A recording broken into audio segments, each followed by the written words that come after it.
Hello everyone and welcome back to the Horror Hut. Now, I know a lot of you use these videos to sleep, so before you drift off I thought it would be a fun idea if everyone can leave a comment to let me know where you are listening from in the world. Also like and subscribe if you are enjoying the episodes. Right, let's get comfy and relax and let's begin. Last summer, I decided to take a road trip across the country. I wanted to clear my head, see some new places, and just enjoy the open road. I was about halfway through my journey, driving along a quiet highway in the middle of nowhere, when I saw a guy standing by the side of the road with his thumb out. He looked normal enough, just a backpack and a friendly smile. I thought, why not, and pulled over. He got in, thanked me, and introduced himself as Tom. He said he was headed to the next town, which was about an hour away. I figured it would be nice to have some company for a while. At first, everything was fine. We chatted about random stuff, where we were from, our favorite road trip stories, that kind of thing. But as the miles went by, he started to get a bit weird. He asked a lot of personal questions, like if I was traveling alone and if anyone knew where I was. I shrugged it off, thinking he was just making conversation. Then he started fidgeting, tapping his fingers on the dashboard, and shifting in his seat. His friendly smile faded, replaced by a tense look. I noticed he kept glancing at my phone and wallet, which were sitting in the cup holder between us. My gut told me something was off. I tried to stay calm and kept driving, hoping we'd reach the next town soon. But Tom's behavior got worse. He started mumbling to himself, talking about how people can't be trusted and how he had to take matters into his own hands. My heart started pounding. I didn't know what he meant, but it didn't sound good. I decided I needed to get rid of him. I told him I had to make a quick stop to use the bathroom and pulled into a rest area.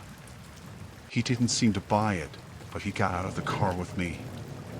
I went into the bathroom, trying to come up with a plan. I thought about just driving off, but my keys were still in the car, and I didn't want to leave him alone with my stuff. When I came back out, he was leaning against the car, watching me with a strange look in his eyes. I forced a smile and said we should get going. As soon as we were back on the road, he pulled out a knife and held it against his leg, just out of my reach but close enough to show he meant business. He told me to keep driving and not to do anything stupid. I nodded, my mind racing. I had to find a way to get help without provoking him. I remembered there was a gas station a few miles ahead. I told him we were running low on gas and needed to stop. When we pulled into the gas station, I saw a few other cars and a couple of people inside the store. I took a deep breath, parked the car, and got out slowly. He followed me, the knife hidden but ready. I walked into the store, trying to act normal, and went up to the cashier. I whispered to the cashier that I needed help, that the guy with me had a knife. The cashier's eyes widened, but he nodded and picked up the phone to call the police. I pretended to browse the snacks, keeping an eye on Tom. He was standing near the door, watching me closely. The minutes felt like hours, but eventually, I heard sirens in the distance. Tom realized what was happening and started to panic. He grabbed my arm and pulled me towards the door, but the police arrived just in time. They rushed in, guns drawn, and ordered him to drop the knife. He hesitated, then let go of me and dropped the knife. The police tackled him to the ground and handcuffed him. I stood there, shaking, trying to process what had just happened. The officers asked me some questions and took my statement, then gave me a ride to a nearby motel. That night, I couldn't sleep. I kept replaying everything in my head, thinking about how close I came to real danger. The next morning, I decided to cut my trip short and head home. The open road didn't seem so appealing anymore.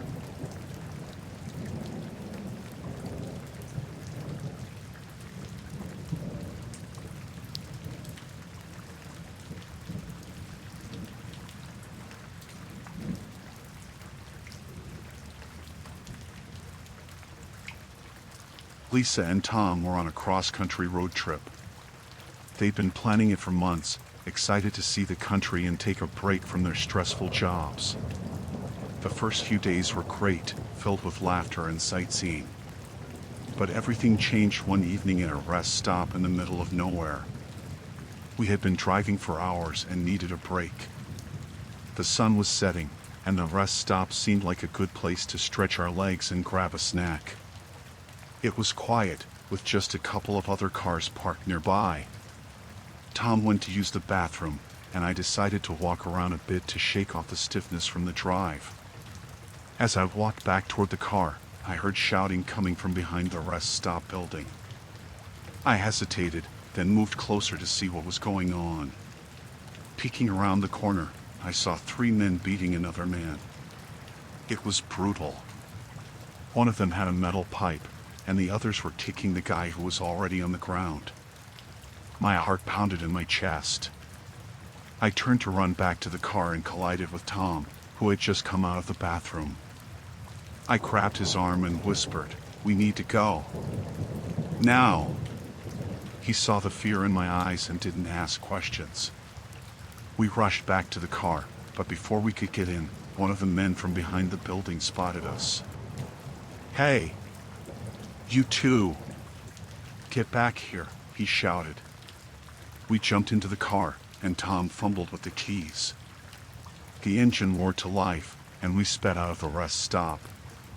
In the rearview mirror, I saw the men running towards their car.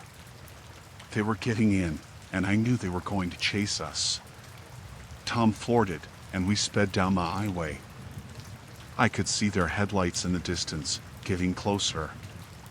My hands were shaking, and I kept looking back, hoping we could lose them. Tom was breathing hard, focused on the road ahead. "They're catching up," I said, my voice trembling. "Hold on," Tom replied, taking a sharp turn onto a smaller road. It was darker here, with no streetlights, just the glow of our headlights cutting through the night. We hoped this road would throw them off, but it didn't. Their lights appeared behind us again, even closer now. Tom tried to drive faster, but the narrow, winding road made it difficult. I could see the fear in his eyes. We had no idea where this road led, and the men behind us seemed to know the area better than we did. Suddenly, we saw a sign for a campground. "Turn there," I said, pointing. Tom turned sharply, and we drove into the campground. It was deserted, just a few tents and RVs scattered around. We drove to the far end and parked behind a cluster of trees, turning off the headlights. We sat in the dark, trying to stay as quiet as possible. We could hear the car of the men drive past the campground entrance. My heart was pounding in my ears, and I prayed they wouldn't find us. Minutes felt like hours.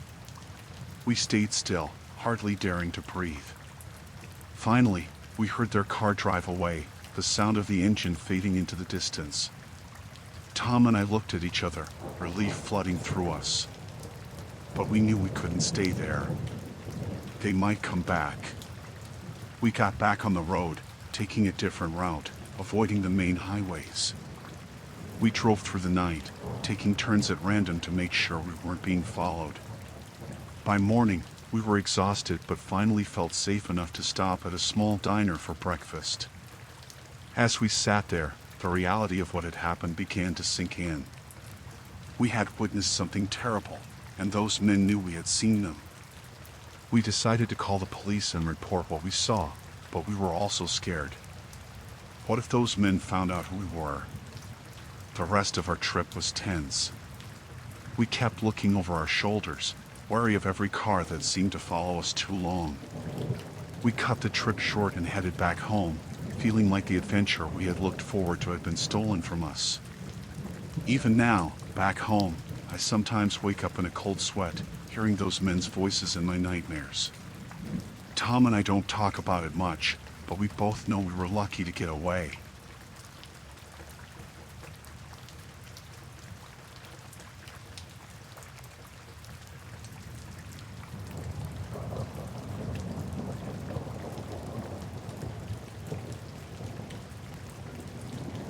I decided to take a road trip to clear my mind after a tough breakup.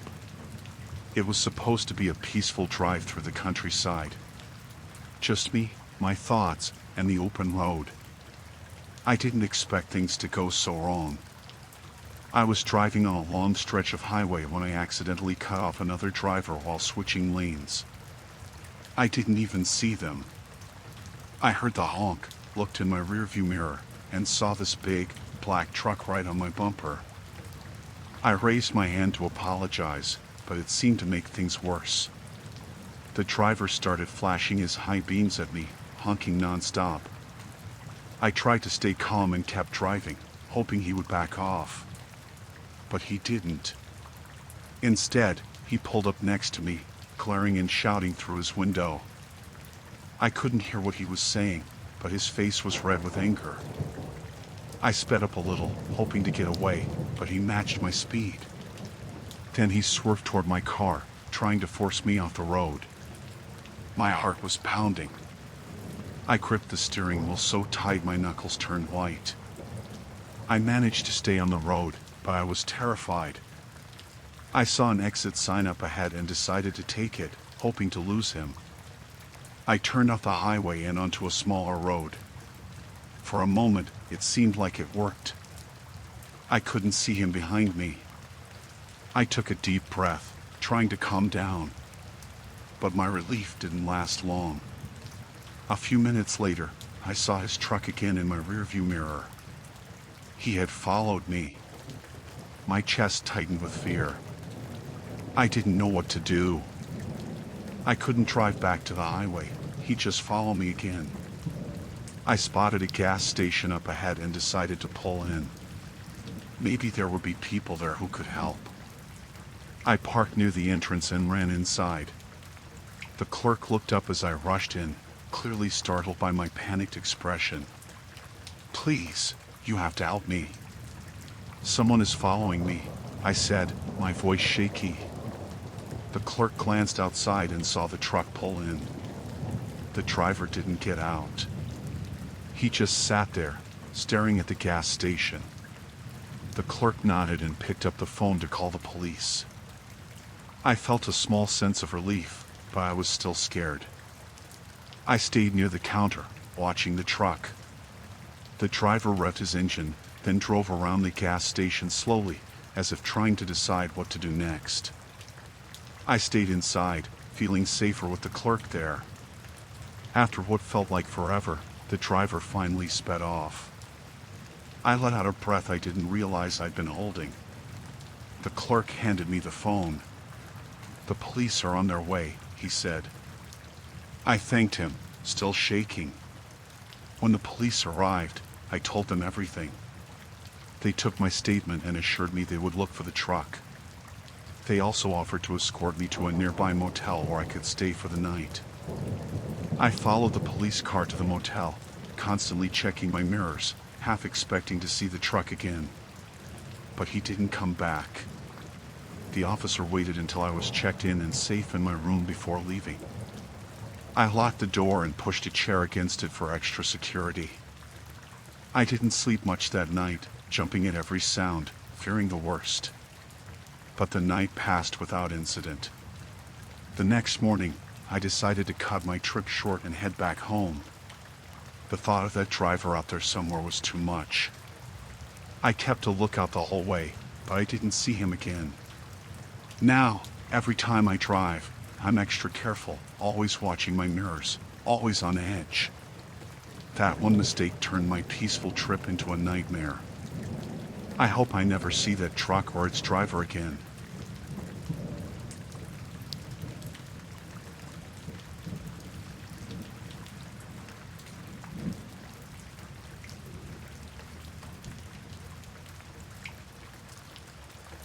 I was driving back from a work trip late at night. I didn't want to stop, but my gas tank was nearly empty, so I pulled off at this rundown gas station. It was the only one for miles. The place looked deserted, old signs barely visible, flickering lights. I felt uneasy but figured it was just my imagination. When I pulled in, there were two attendants. One was a tall, thin guy with a greasy cap pulled low over his eyes. The other was shorter, stockier, with a grimy jacket. They were leaning against the side of the building, smoking. I walked over and asked them to fill up the tank. They exchanged a quick look before the tall one nodded and started pumping the gas. The short guy stayed back, watching me too closely. It made my skin crawl. I tried to make small talk, asking about how far it was to the next town. He just grunted, never taking his eyes off me. I pretended to check my phone, hoping to end the awkward silence. The signal was weak, and I couldn't pull up a map. Just my luck.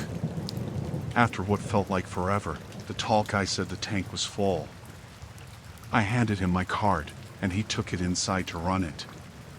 The short guy was still staring at me. I felt a chill run down my spine.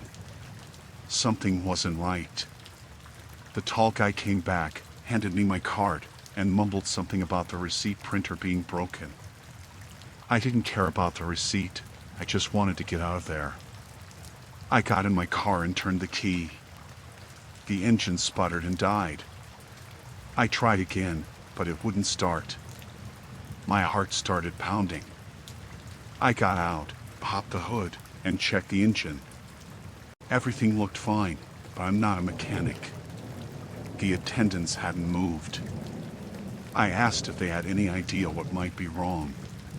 The tall guy shrugged, suggesting it might be a loose wire. He offered to take a look. He tinkered under the hood for a minute, then said it should be fine. I got back in and turned the key. Same thing. Nothing. I felt panic rising in my chest. The short guy had moved closer, and now he was grinning. I thanked them and said I'd call a tow truck. The tall guy shook his head, saying the nearest service was too far away and it would take hours. He suggested I come inside and wait. He said they had tools and maybe we could figure it out together. I didn't want to go inside, but I didn't see another option. Inside, the place was even creepier. Dim lights, dusty shelves, and a smell I couldn't quite place. The tall guy pointed to a back room, saying they had better tools there. I hesitated, but he insisted, so I followed him. The room was cluttered with old car parts, tools scattered everywhere. He started rummaging through a drawer, pulling out various tools. The short guy had followed us in and stood by the door, blocking my way out. My heart was racing, and I knew I had to stay calm. The tall guy handed me a wrench and asked me to hold it while he tried something on the engine. It felt wrong, like a setup.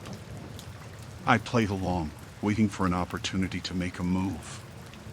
He was fiddling with something in the engine bay, but it looked like he was just wasting time. After a few minutes, he said he needed another tool and went back to the drawer. That's when I made my move. I swung the wrench at the short guy, catching him off guard. He stumbled back, and I bolted for the door. I ran to my car, but they were right behind me.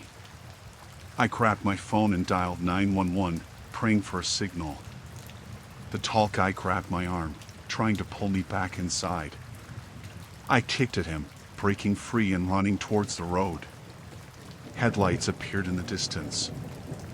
I waved my arms frantically, hoping the driver would stop.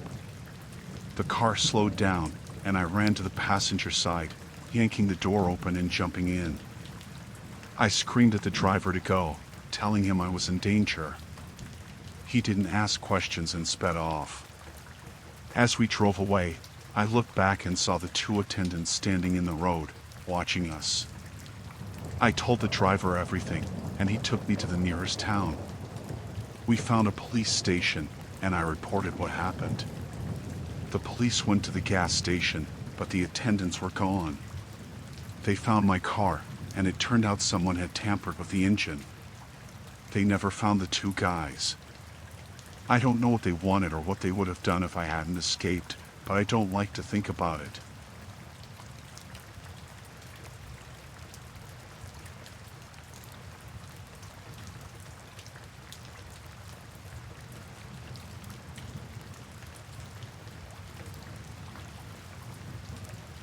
I was driving back from visiting my parents in another state. It was a long trip, and I planned to drive through the night to get home by morning. The highway was mostly empty, and it was just me and the occasional car passing by. About an hour after sundown, I noticed a white van in my rearview mirror. At first, I didn't think much of it. The van stayed behind me for miles. Whenever I sped up or slowed down, it did the same. I told myself it was just a coincidence. Maybe they were going the same way. But it started to feel off when I pulled into a rest stop to use the bathroom and stretch my legs, and the van pulled in too. I got out, walked toward the restrooms, and glanced back. The driver stayed in the van. The windows were tinted, so I couldn't see inside. I used the bathroom quickly, feeling nervous. When I came out, the van was still there. I decided to walk around a bit, hoping they would leave. After a few minutes, they didn't. My heart was pounding. I went back to my car and got back on the road. The van followed. By now, I was really scared. I tried to lose them by taking a few random exits and side roads, but they were always right behind me. I even drove through a small town, thinking I could get some help, but the streets were empty. I considered stopping at a police station, but I didn't know where the nearest one was, and I was too afraid to stop and look it up. As it got later, my paranoia grew. Every time I looked in the rearview mirror, the van was there, its headlights a constant presence. I tried to think rationally. Maybe it was just a weird coincidence. Maybe they were lost and following me, hoping to find their way. But it didn't feel like that. I needed to confront them. I pulled into a brightly lit gas station, hoping the lights and the presence of any potential witnesses would keep me safe. I parked and got out of my car, pretending to check my tires. The van pulled in and parked at the far end of the lot. The driver still didn't get out. I walked toward the van, my hands shaking. When I got close, the engine revved, and the van sped out of the lot, tires screeching. I ran back to my car, heart pounding, and got in, locking the doors. I waited a few minutes, hoping they were gone for good. I started to relax, thinking maybe I had scared them off. I got back on the highway, feeling a bit better. But about 10 minutes later, I saw the van again, in the distance, getting closer. Panic set in. I didn't know what to do. I couldn't keep driving all night, and I was afraid to stop. I decided to call the police.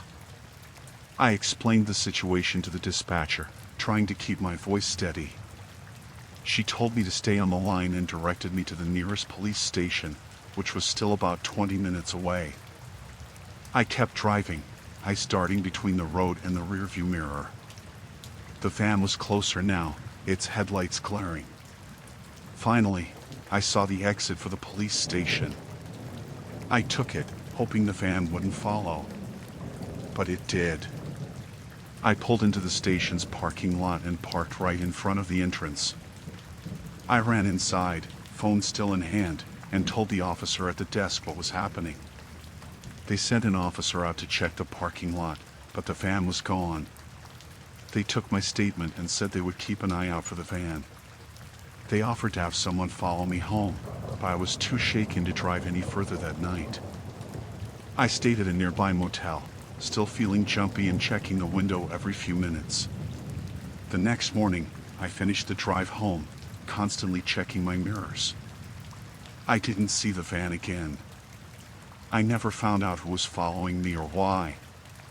The police didn't have any leads, and there were no security cameras at the gas station where I tried to confront the driver. The whole experience left me paranoid for a long time. I couldn't drive at night without feeling like someone was watching me.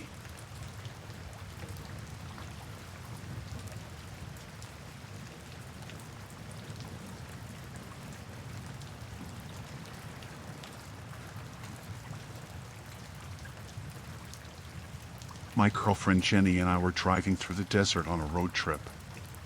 It was supposed to be an adventure, just the two of us exploring new places. The sun was setting, painting the sky in shades of orange and pink. We were in the middle of nowhere, and the vast emptiness was both beautiful and eerie. Suddenly, our car started sputtering.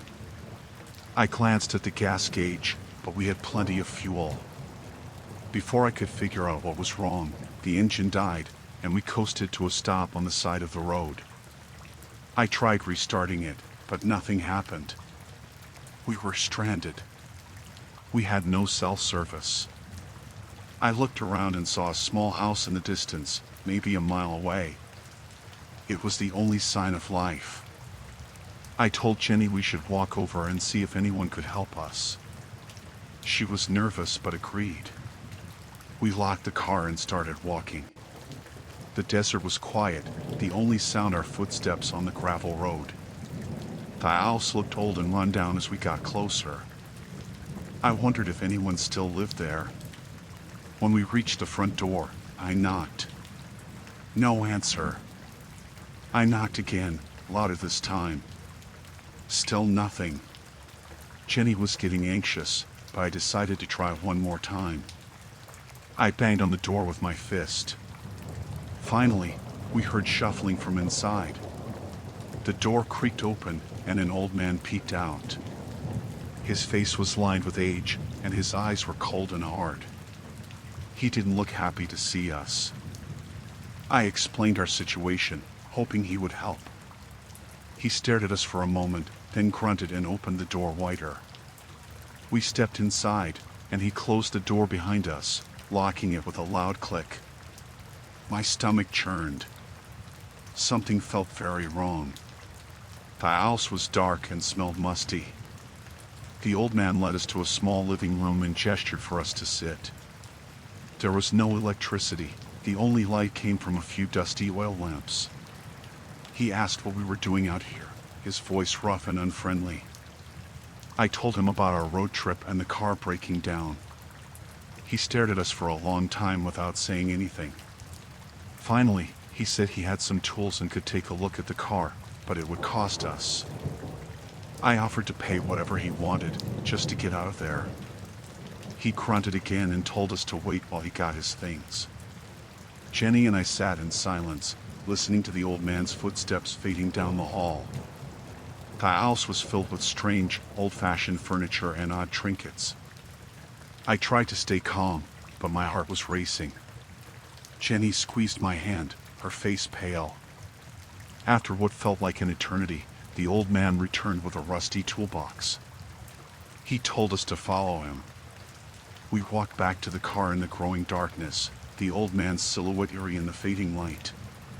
When we reached the car, he opened the hood and started tinkering. I couldn't see what he was doing, but it didn't look like he was making any progress. I asked if he needed help, but he just grunted and waved me off.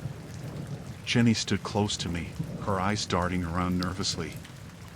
After a while, the old man stepped back, wiping his hands on a dirty rag.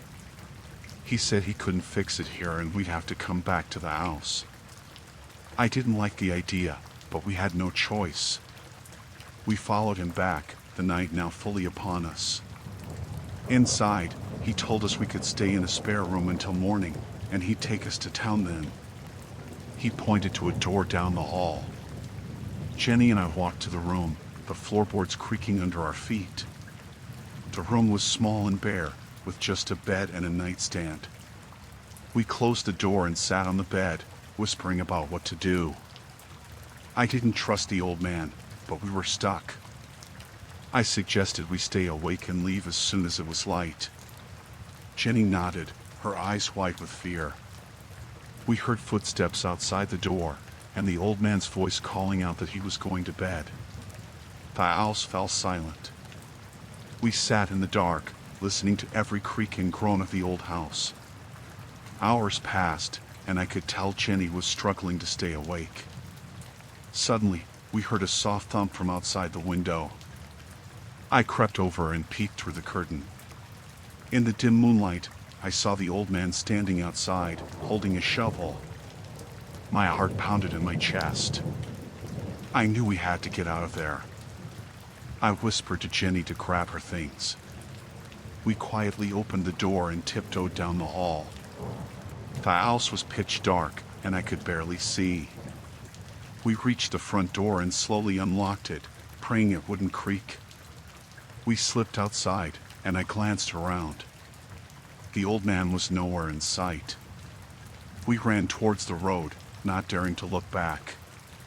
My heart was in my throat, and I could hear Jenny's ragged breathing beside me. We kept running until we reached the main road. In the distance, I saw headlights approaching.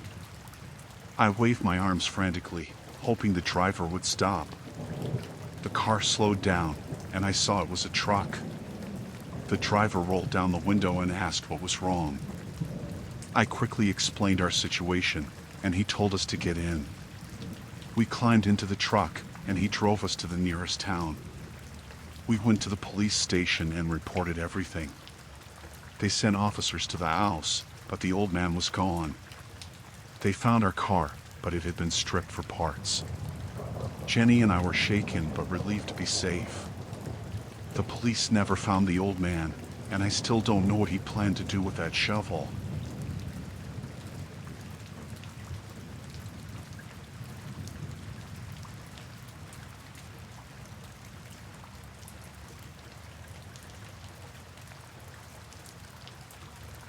I was on a long drive to visit a friend in another state. It was late, and I was exhausted, so I decided to find a place to stay for the night.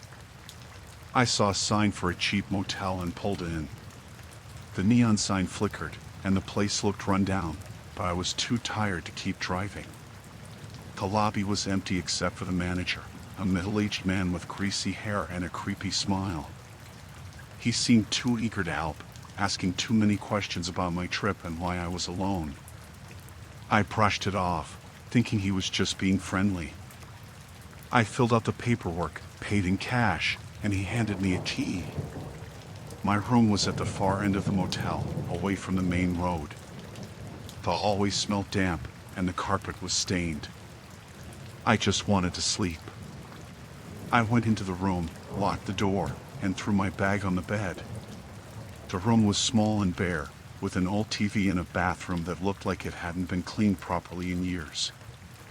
I took a quick shower, trying to shake off the uneasy feeling. Afterward, I checked the windows and the door again to make sure they were locked. I climbed into bed, hoping to get some rest before continuing my trip in the morning. I woke up to a noise. At first, I thought it was a dream, but then I heard it again. It sounded like a faint scratching or rustling. I lay still, listening. It was coming from the vent above the bed. My heart started pounding. I tried to tell myself it was just an animal or something, but the noise continued, irregular and persistent. I got out of bed and stood on a chair to look into the vent. I couldn't see much, just darkness. But then I noticed a tiny red light, like from a camera. My blood ran cold. Someone was watching me. I quickly got down and grabbed my phone, but there was no signal. I had to get out of there. I threw my clothes on and packed my bag as quietly as possible. I tried the door, but it wouldn't open. The lock was jammed. Panic set in. I checked the window, but it was screwed shut. I was trapped.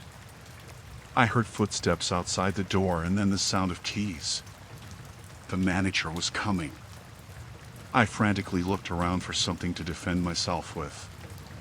The only thing I could find was a metal lamp. I grabbed it and stood by the door, my heart racing.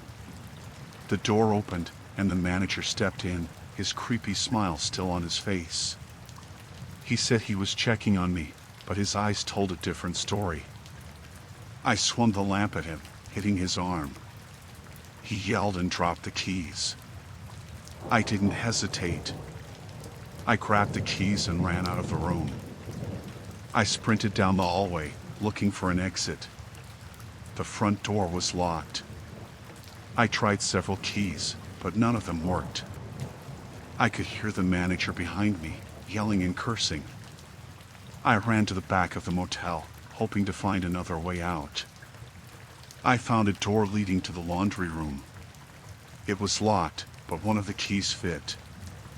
I burst through and found myself in a small, cluttered room. There was another door on the other side. I ran to it, praying it would lead outside. It did. I was in the back alley behind the motel. I didn't stop running. I ran until I reached the main road. There was a diner a few blocks away, and I ran inside, gasping for breath. The staff and customers stared at me, and I quickly explained what had happened. They called the police, and I waited, still shaking with fear. The police arrived and took my statement. They went to the motel, but the manager was gone. They found the camera in the vent and evidence that he had been spying on guests for a long time. They said I was lucky to have escaped. They never caught him, and I don't know what he planned to do if he had caught me. I didn't sleep at all that night. I stayed at the diner until the morning, surrounded by people. The next day, I got back on the road and drove straight to my friend's place, still looking over my shoulder the entire way. I'm just glad I got out alive.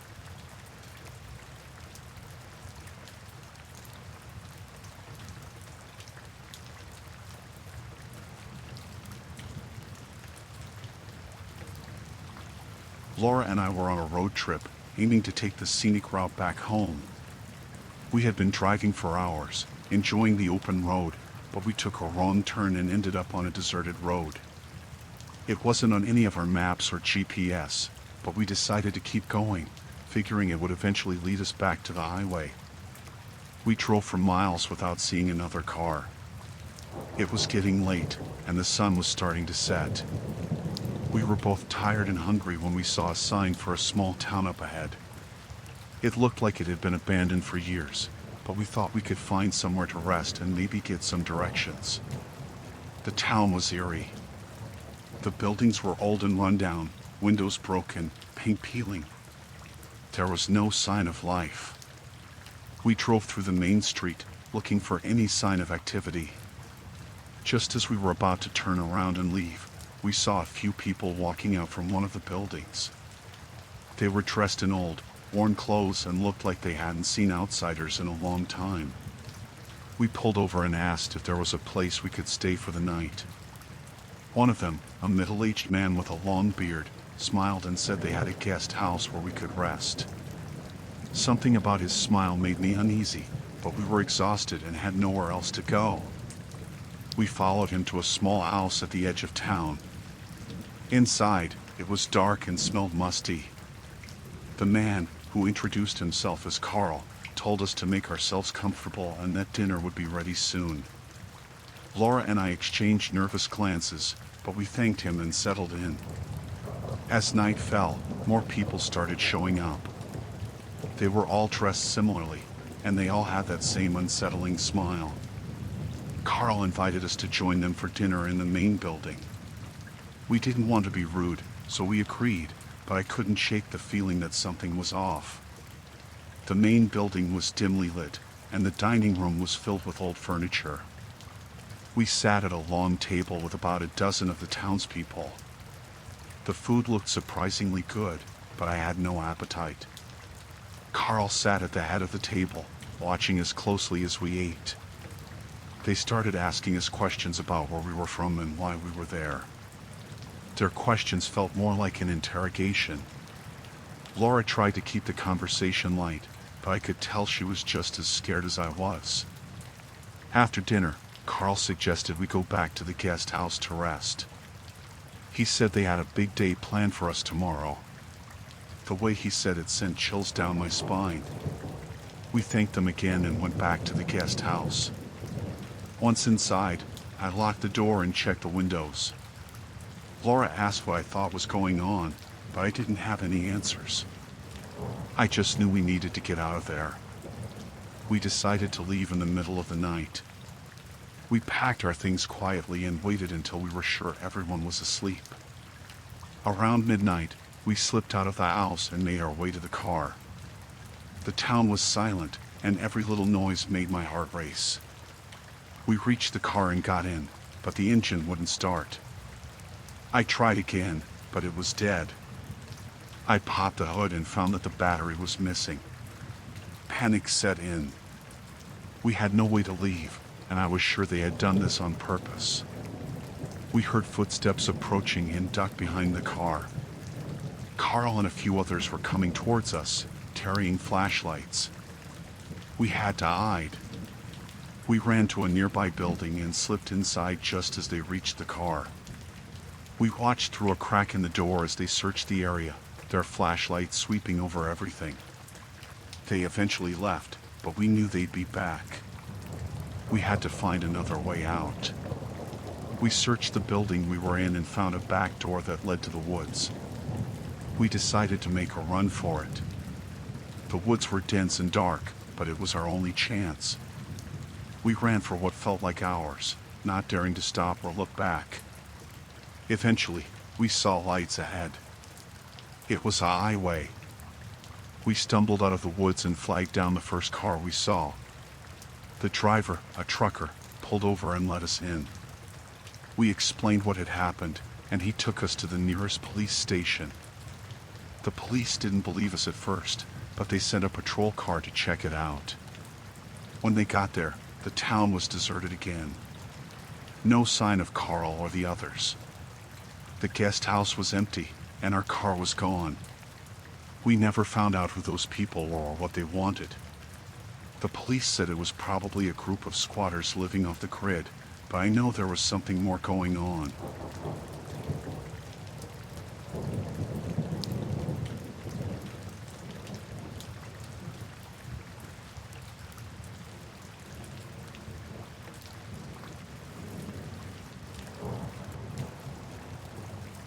I decided to take a solo road trip to clear my mind. Work had been stressful, and I needed a break. I planned to hike some trails I had read about, just me and nature for a few days. The first day was perfect. I drove with the windows down, feeling free for the first time in months. On the second day, I reached a trailhead I'd been excited about. It was early morning, and there were only a few cars in the parking lot. I grabbed my backpack, locked the car, and started up the trail. The air was crisp, and the forest was quiet except for the sounds of birds and my footsteps. About an hour into the hike, I noticed someone behind me. It was a man, maybe in his 40s, wearing a baseball cap and carrying a small backpack. At first, I didn't think much of it. Lots of people hike these trails. But after another 30 minutes, I realized he was always the same distance behind me. It felt like he was matching my pace. I decided to stop and take a break, hoping he would pass me. I sat on a rock, drank some water, and waited. He stopped too, pretending to look at something on his phone. My unease grew. I got up and started hiking again, faster this time. He did the same. Panic set in. I didn't know what to do. There were no other hikers around, and I was miles from my car. I tried to think rationally.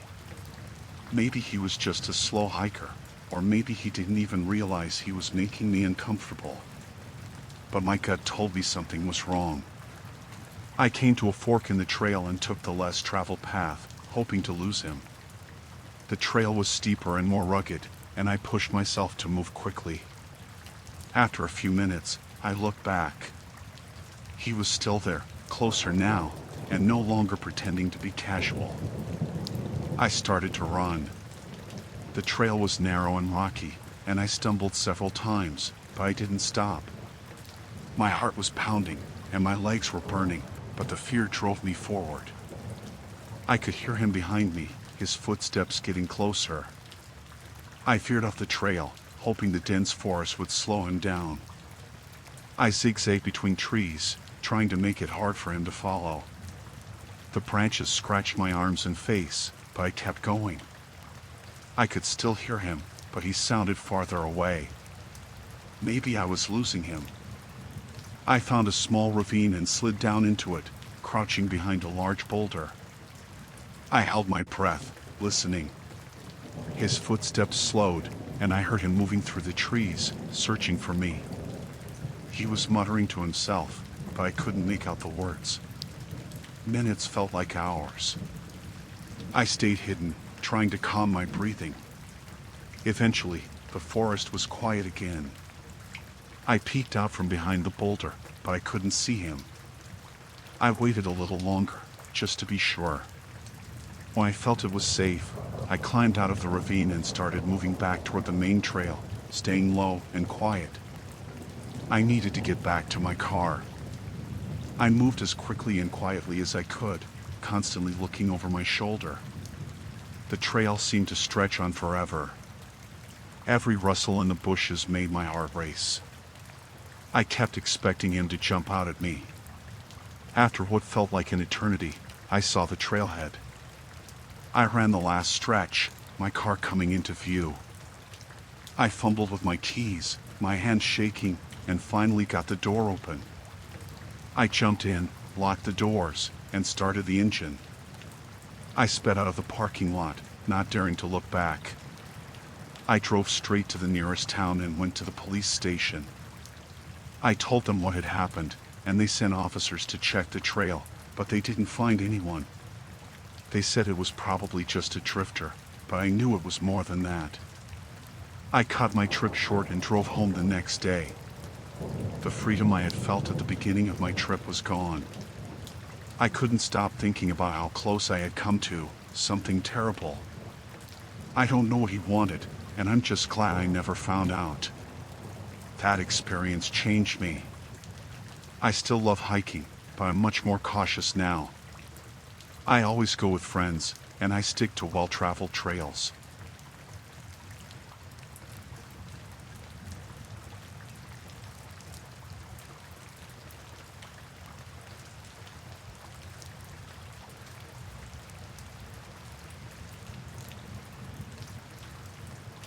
I was on the second day of my road trip, heading towards the mountains. I had stopped at a small diner for lunch and then got back in my car to continue driving. As I reached for my phone charger under the passenger seat, I noticed a brown package wrapped in plain paper. It wasn't there before, and I had no idea how it got there. The package was small, about the size of a book, and had no markings or labels. I felt a chill run down my spine. I looked around the parking lot, but no one seemed to be paying any attention to me. I decided to drive to a more populated area before opening it. As I drove, I kept glancing at the package, my mind racing with questions. Who put it there? Why? I thought about stopping at the next gas station to open it, but something told me to wait until I was somewhere safer. About an hour later, I pulled into a rest stop. I parked near the entrance where there were plenty of people around. I took a deep breath and picked up the package. I carefully tore the paper off and found a plain cardboard box.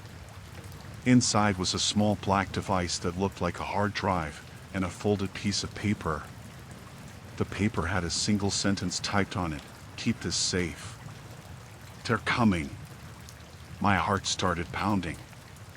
I looked around the rest stop, feeling like I was being watched. I quickly put the device back in the box and wrapped it up again. I didn't know what to do. Should I go to the police?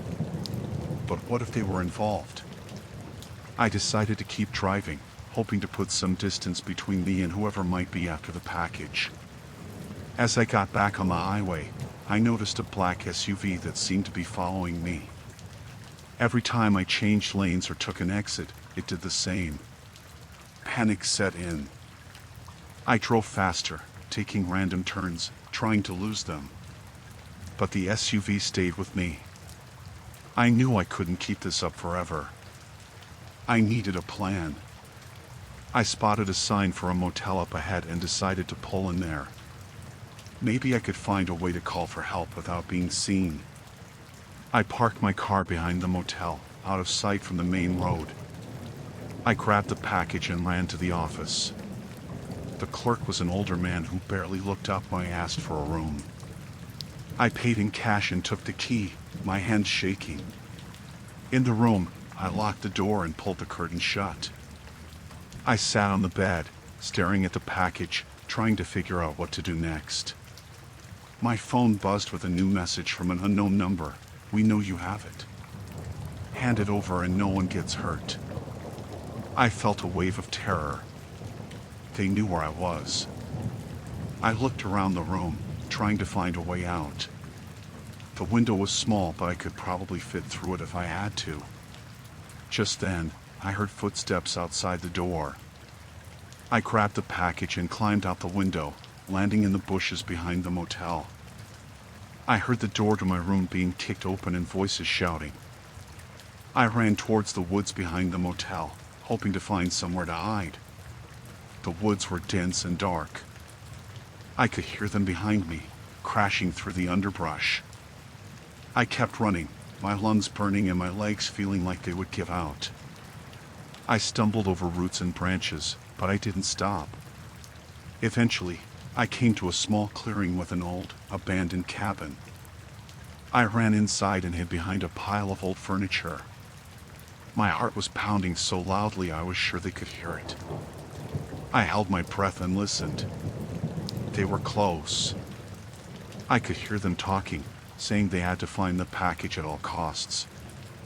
I didn't understand why it was so important, but I knew I couldn't let them have it. I stayed hidden until the voices faded and the forest was quiet again. I waited a little longer, just to be sure, then I slowly crept out of the cabin. I needed to get back to my car and get out of there. I made my way back to the motel, staying off the main paths. When I got close, I could see the black SUV still parked outside my room. I couldn't go back to my car, but I needed to get to a phone. I circled around to the front of the motel and slipped into the office. The clerk was gone, but there was a phone behind the counter. I called 911, quickly explaining what was happening and where I was. They told me to stay on the line and that officers were on their way.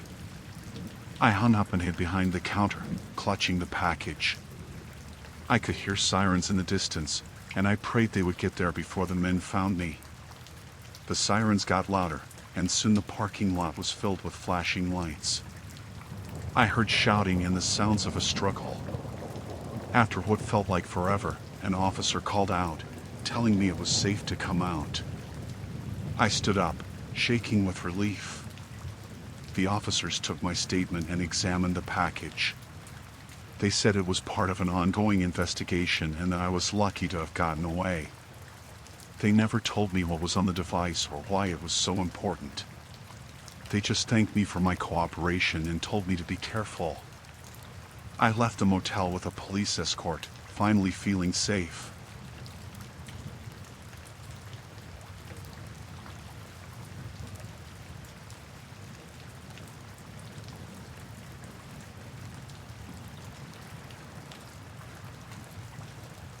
I was on a road trip, just me and the open road. The idea was to clear my head after a tough year. I drove for hours, the scenery changing from busy highways to quiet, empty stretches. It was peaceful. Somewhere along the way, I stopped for gas and a quick snack. When I got back on the road, the sun was setting, painting the sky with reds and oranges. It was getting dark when I saw him. A man standing on the side of the road, thumb out, looking hopeful. He seemed harmless enough, maybe just another traveler like me. I slowed down and rolled down my window. He looked relieved when I asked where he was heading. "Just a bit up the road," he said. "Thanks for stopping." He got in, and we exchanged names. He said his name was Tom. He was friendly, chatting about the weather and asking about my trip. I felt a bit more relaxed with him there, and the miles seemed to pass quicker. But as the conversation went on, something about him seemed off. He was too interested in my plans, my route, if I had told anyone where I was going. We drove for another hour, the road becoming more desolate. The occasional house or farm flashed by, but mostly it was just trees and darkness. My phone had lost signal a while back. Tom noticed and made a comment about how remote it was out here. I forced a laugh, trying to shake off the unease that was creeping in. Then he started talking about himself. He mentioned he'd had some trouble with the law but didn't go into details. My heart sank. I tried to stay calm, nodding and making polite noises, but inside, I was panicking. The road was empty, no cars in sight. I was alone with a stranger who had just hinted he was dangerous. He asked if I had any plans to stop soon, maybe find a place to rest. I lied and said I planned to drive through the night. He didn't seem to like that. He shifted in his seat, looking out the window. I glanced at the fuel gauge. I'd need to stop soon, whether I liked it or not. We drove in silence for a while. I tried to think of a way to get him out of the car without making him suspicious. Then, up ahead, I saw a sign for a rest stop. I told him I needed to use the bathroom. He didn't argue, just nodded. I pulled in, the place deserted. My heart was pounding. I went inside the bathroom, trying to think of a plan. I couldn't stay in there forever. When I came out, he was leaning against the car, watching me. I forced a smile and got back in. As soon as I sat down, he grabbed my wrist, his grip tight. "We're going to take a little detour," he said, his voice calm but threatening. I didn't argue, just nodded and started the car. He directed me down a narrow road I hadn't even noticed before. It led deeper into the woods. I knew I had to do something, but my mind was racing. The road got rougher, and I pretended to struggle with the steering. "The car's acting up," I said. He didn't buy it. Suddenly, the car lurched and stalled. I turned the key, but nothing happened. Great, I thought. He cursed and told me to pop the hood. I did as he said, watching him get out to check the engine. This was my chance. I grabbed my bag and quietly slipped out of the car, running into the woods. Branches scratched at my face and arms, but I kept going. I could hear him shouting, then the sound of him crashing through the undergrowth after me. I didn't stop. I knew I had to put as much distance between us as possible. My heart was pounding, and I was terrified he would catch me. I stumbled upon an old, abandoned cabin. I slipped inside and hid, trying to catch my breath. I listened, but all I could hear was my own breathing in the wind outside. I didn't know if he was close or if I had lost him. I tried to stay calm and think. Hours passed, or maybe it was just minutes. It was hard to tell. Then I heard footsteps outside. I held my breath, trying to make myself as small and quiet as possible. The door creaked open, and I could see his silhouette in the doorway. He had a flashlight, the beam sweeping the room. He stepped inside, and I knew I had to act. I grabbed a piece of broken wood from the floor and waited. When he was close enough, I swung it at his head. He went down, and I didn't wait to see if he was out cold. I ran, not looking back. I ran until I couldn't run anymore. I found a road and followed it until I saw headlights. I flagged down the car, and the driver, a woman, stopped. I told her what happened, and she called the police. They found him unconscious in the cabin, and he was arrested. I found out later he was an escaped convict, just as I had feared. The police praised me for my quick thinking, but I couldn't shake the fear that had settled deep inside me. I finished my trip, but it wasn't the same.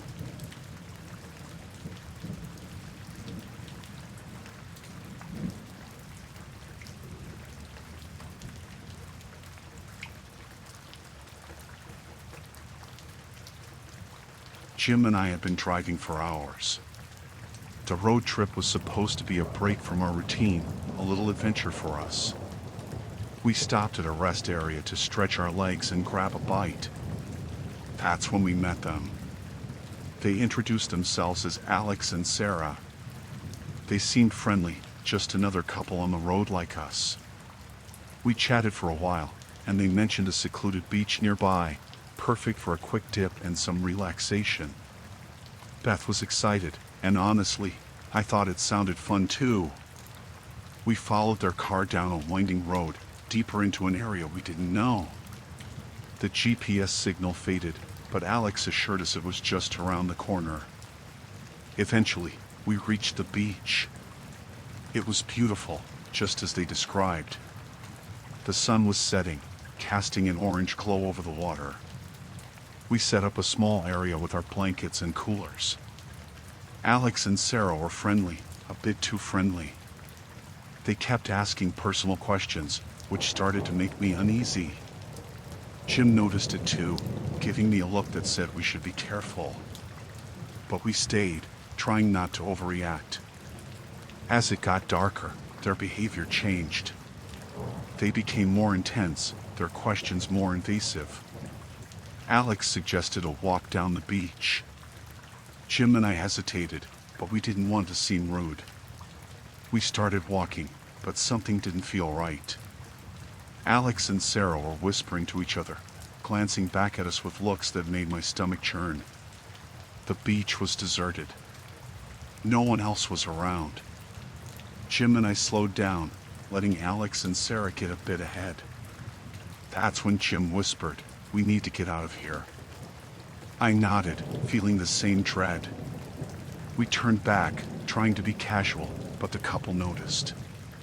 Sarah called out, asking where we were going. Jim lied, saying we left something back at the blankets. We walked faster, but they followed. Their friendly demeanor was gone. They were closer now, and I could see a different look in their eyes, something dangerous. My heart was pounding. Jim grabbed my hand, and we started running. We could hear them behind us, shouting for us to stop. We reached our spot and grabbed our things. Jim fumbled with the car keys, hands shaking. I looked back and saw Alex and Sarah running toward us. Jim got the car started just as they reached us. I locked the doors, and Jim hit the gas. We sped off, leaving them standing there, their faces twisted in anger. We drove in silence for a while, trying to process what happened. It wasn't until we were miles away, with a signal on our phones again, that we felt safe. Jim pulled over, and we just sat there, catching our breath. We didn't talk about it much after that, but the rest of the trip was tense. I don't know what they wanted or what they were planning, but I'm glad we got away. It was supposed to be a fun trip, but it turned into something we'll never forget.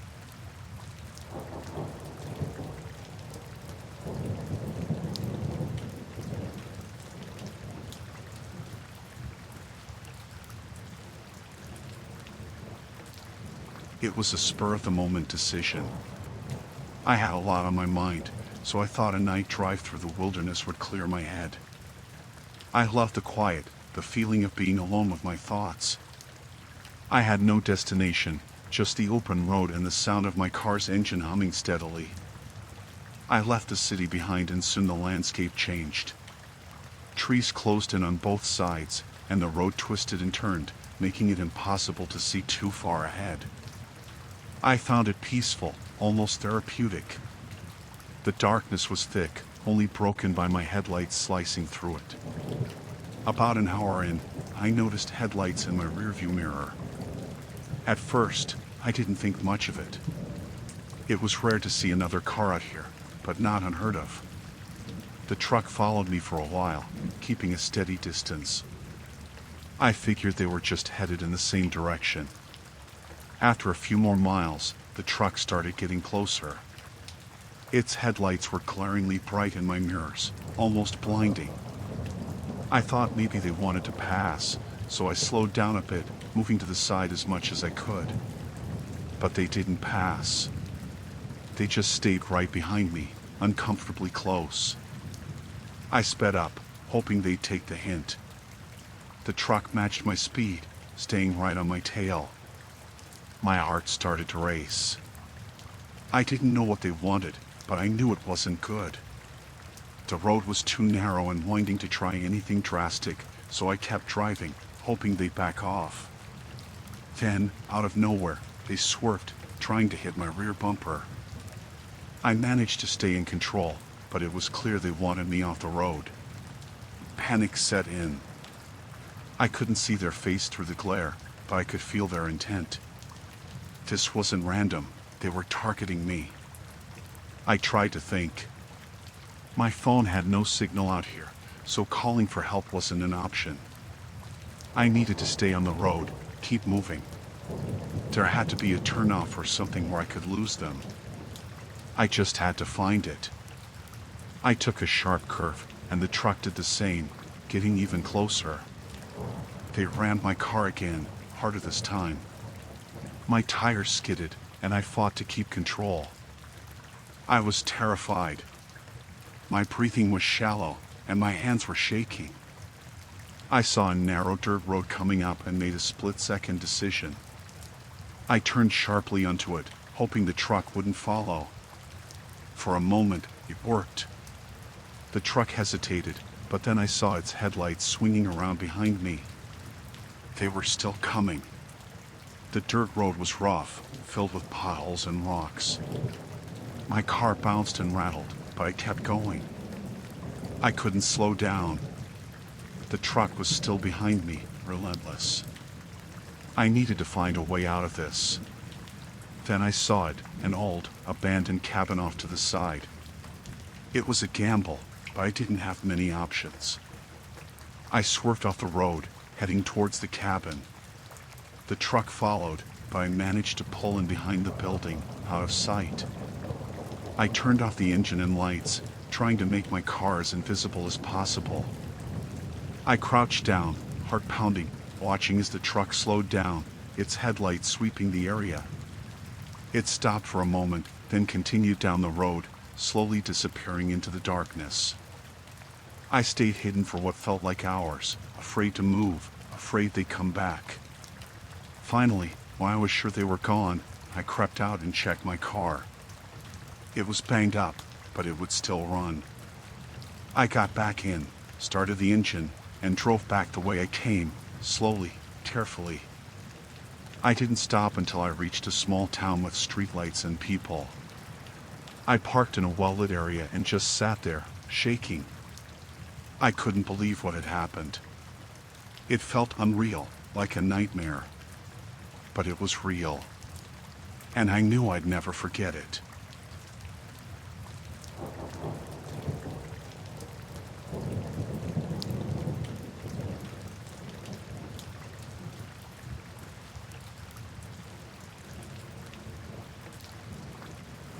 I decided to take a solo road trip to clear my mind.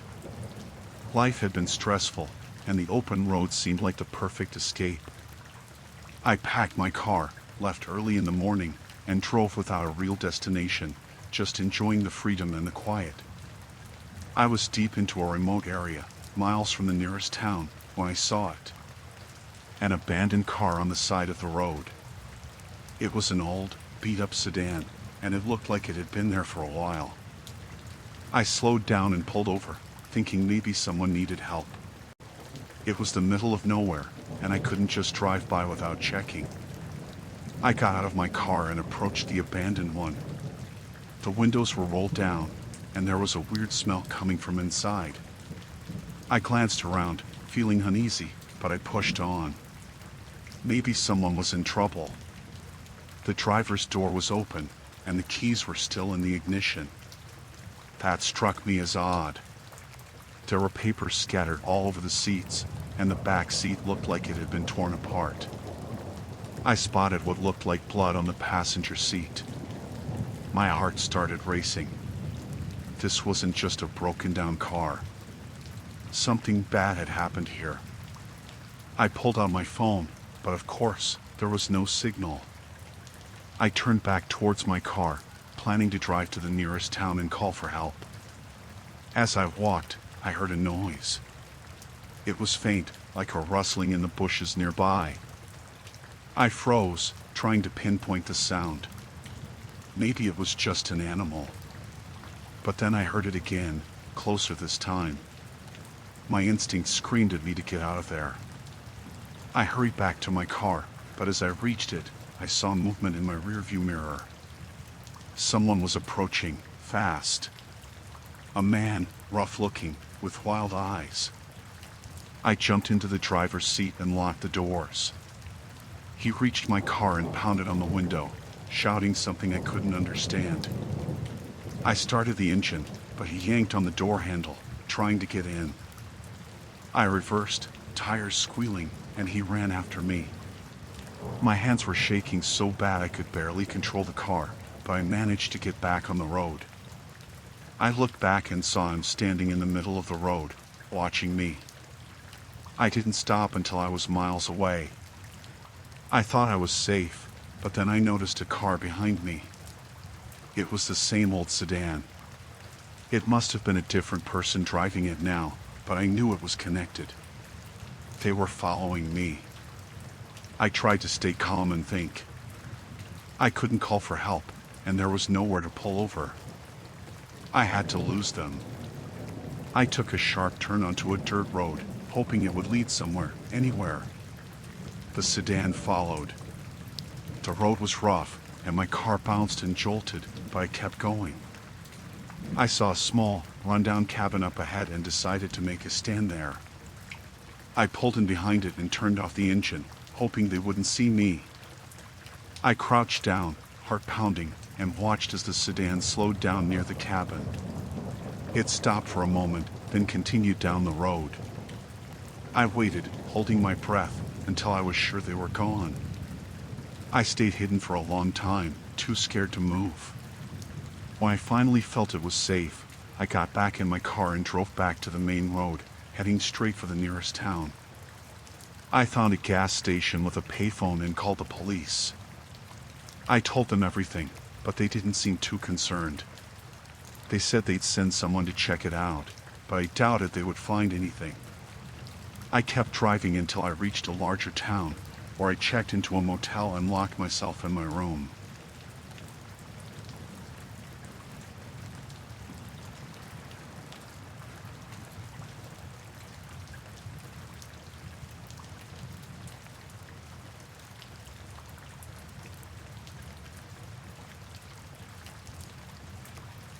I decided to take a road trip to clear my mind, get away from everything for a bit. My plan was to drive across a few states, see some sights, and just enjoy the open road. I had my GPS set for a scenic route, but somewhere along the way, it led me off course. The directions became weird, taking me through winding roads deep into a forest. I thought it was just a shortcut, so I followed. The trees grew thicker, and the road narrower. After a while, I realized I hadn't seen another car for miles. I tried to backtrack, but the GPS lost signal. Panic started to creep in.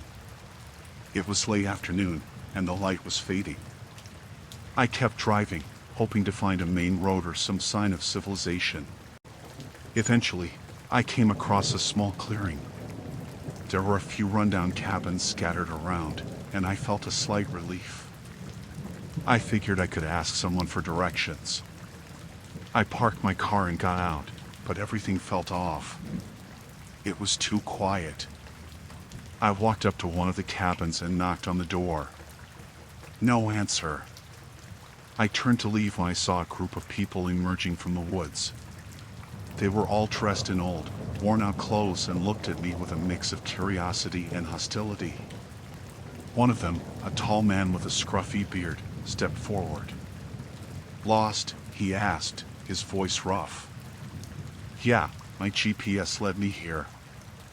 "I was hoping someone could point me back to the main road," I said, trying to keep my voice steady. The man smirked. "Main road's a long way from here.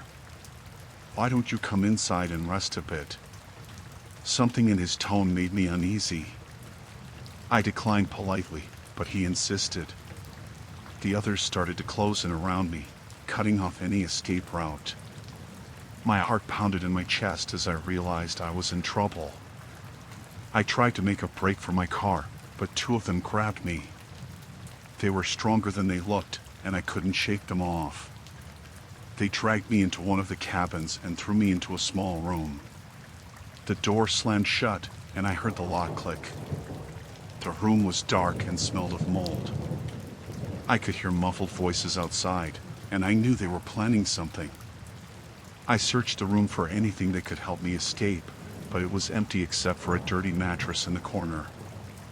Hours passed, and the fear turned into a cold, hard resolve. I wasn't going to let them keep me here. I remembered a small pocket knife I had in my jacket. It wasn't much, but it was better than nothing.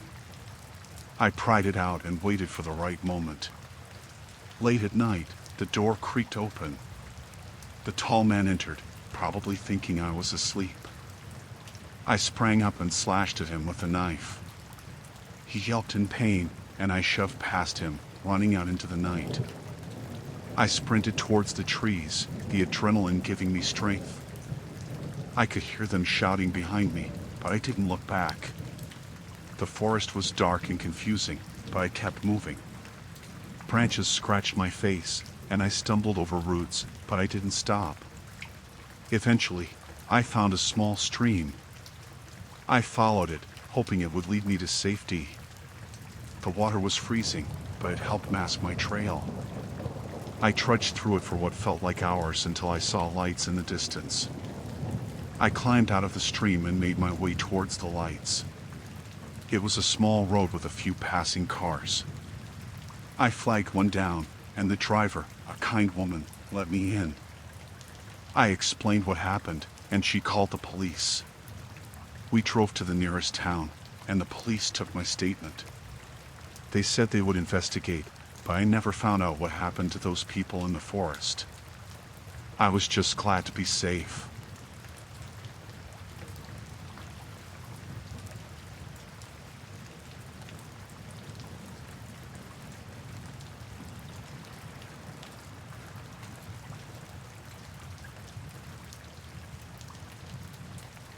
We thought a weekend getaway in a cabin would be the perfect escape. It was me, Emily, and my three best friends, Sarah, Mike, and Jess. We rented this secluded cabin in the woods, miles away from the nearest town. The pictures online made it look cozy and inviting, and we were all excited for some time away from the city. We arrived late Friday afternoon. The owner, a man named Tom, met us at the cabin to give us the keys. He was a tall, quiet guy, probably in his 50s, with a weathered face and piercing eyes. He gave us a quick tour, showed us where everything was, and told us to call if we needed anything. As he left, he gave me a look that made me uneasy, but I brushed it off. The first night was great. We cooked dinner, played board games, and laughed a lot. The cabin was exactly what we had hoped for, warm and cozy with a fireplace and a great view of the forest. As the night went on, we eventually went to bed, looking forward to the next day. The next morning, I woke up early and decided to take a walk. As I stepped outside, I had this strange feeling of being watched. I looked around but saw nothing unusual. The feeling stayed with me, though, making me a little paranoid. When I got back to the cabin, I noticed a small, old camera hidden among the trees, pointed right at our cabin. I called the others to show them. We felt uneasy but decided it might have been for security, though none of us remembered Tom mentioning it. Throughout the day, the feeling of being watched didn't go away. Mike suggested we check the cabin for more cameras. We searched the living room, the kitchen, and the bedrooms. We found 3 more, all hidden in places you wouldn't notice unless you were really looking. By then, we were all freaked out. Jess wanted to leave, but Sarah and Mike thought we should confront Tom first. Mike called Tom, and he came over quickly. He seemed calm when Mike asked him about the cameras. He said they were for security, to protect the property from vandals, and apologized if they made us uncomfortable. He promised to turn them off while we were there and even showed us on his phone that he had done so. Still, something about him seemed off. That night, I couldn't sleep.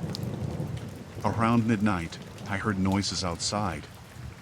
I got up and looked out the window. In the moonlight, I saw Tom standing by his truck, watching the cabin. My heart raced. I woke up Mike and showed him.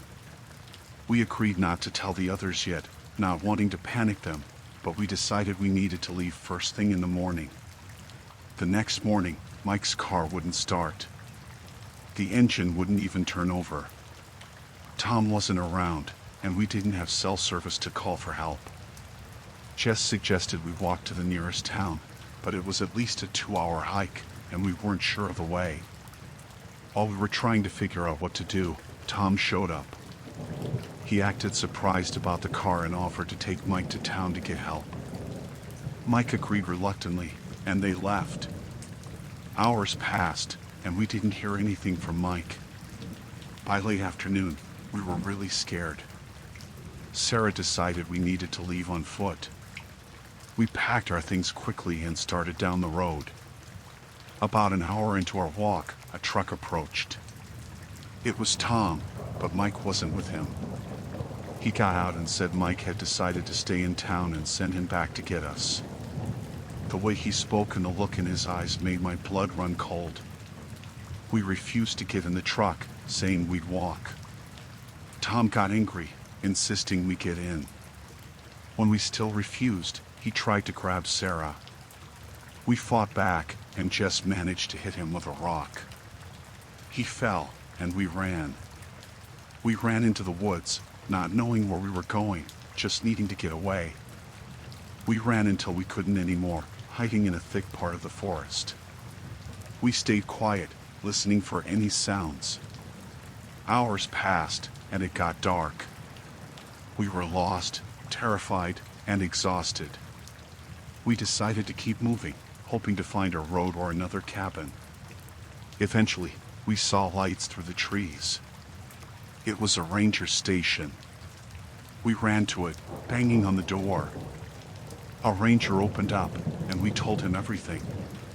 He took us in, called the police, and assured us we were safe now. The police found Tom and Mike. Mike was tied up in a shed behind Tom's house, but he was alive. Tom was arrested, and we found out he had a history of mental illness and had been watching us the whole time. The experience left us all shaken. We never went on another trip together, and I still have nightmares about it.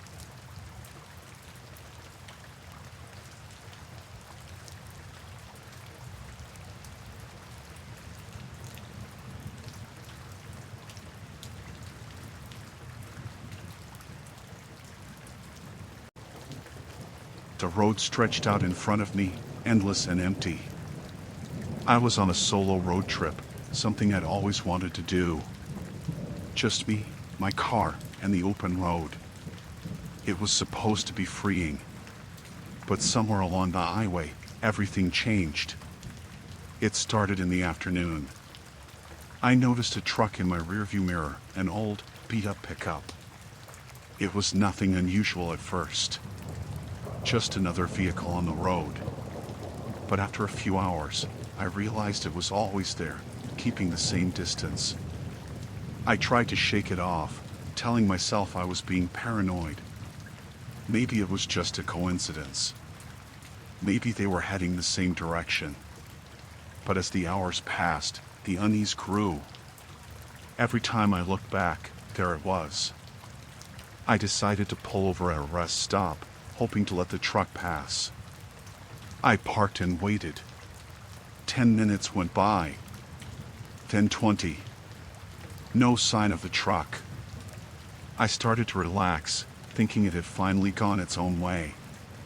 But as soon as I got back on the highway, there it was again, closer than before. My heart pounded in my chest. I couldn't ignore it anymore. This wasn't normal. Someone was following me. I tried to keep my cool. I kept driving, my eyes flicking to the rearview mirror every few seconds. The truck stayed with me, never overtaking, just following. I decided to confront the driver. Maybe it was a misunderstanding, or maybe I could scare them off. I pulled over onto the shoulder of the road. The truck slowed down but then vanished, as if it had never been there. I got out of the car, looking around. The highway was deserted, just me and the empty road. I stood there for a while, feeling foolish and anxious. After a few minutes, I got back into my car and started driving again. Relief washed over me. Maybe it was just my imagination. But then I saw it in the mirror, closer than ever. The truck's headlights glaring at me, almost blinding in the twilight. Fear gripped me. This was no coincidence. I pressed down on the gas, speeding up, trying to put distance between us. But the truck matched my speed, staying right behind me. I drove for miles, my knuckles white on the steering wheel. The highway seemed to stretch on forever, with no signs of civilization. Night fell, and the darkness made everything worse. The truck's headlights were the only light in the rearview mirror, a constant reminder that I wasn't alone. I thought about calling the police, but there was no cell service out here. I was on my own. Desperation set in. I needed to lose the truck. I took the next exit, hoping to find a town or at least another road. The exit led to a narrow, winding road through a forest. The truck followed, always keeping the same distance. I sped through the curves, the trees a blur on either side. The road twisted and turned, and I hoped the truck would lose control. But it stayed with me, never faltering. My heart raced, fear turning to panic. Suddenly, the road opened up into a clearing. I saw a small, rundown gas station, its lights flickering. I pulled in, skidding to a stop. I jumped out of the car, looking around. The truck was gone. The gas station was deserted. I banged on the door, shouting for help. No one answered. The place looked abandoned, a relic from another time. I felt trapped, alone in the middle of nowhere. I got back into my car, ready to keep driving. But as soon as I started the engine, the truck appeared again, its headlights cutting through the darkness. It was closer than ever, right on my bumper. I could see the outline of the driver, a dark figure behind the wheel. I sped off, back onto the winding road. The truck followed, relentless. I drove for what felt like hours, my mind racing, trying to think of a way out. The road seemed endless, and I couldn't shake the feeling that I was being herded, led somewhere against my will. Finally, I saw a sign for a town up ahead. Hope flared in my chest. I took the turn, speeding towards the lights in the distance. The truck stayed with me, but I could see the town now, safety just ahead. I pulled into the first gas station I saw, this one lit and bustling with people. I jumped out of the car, running inside. I told the clerk about the truck, my words tumbling out in a frantic rush. He looked outside but saw nothing. The truck had vanished again. The clerk called the police, and they arrived quickly.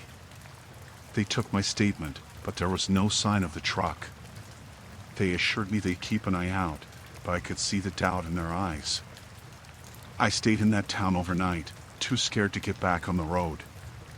The next morning, I continued my trip, but the fear stayed with me. Every time I saw a truck, my heart would skip a beat.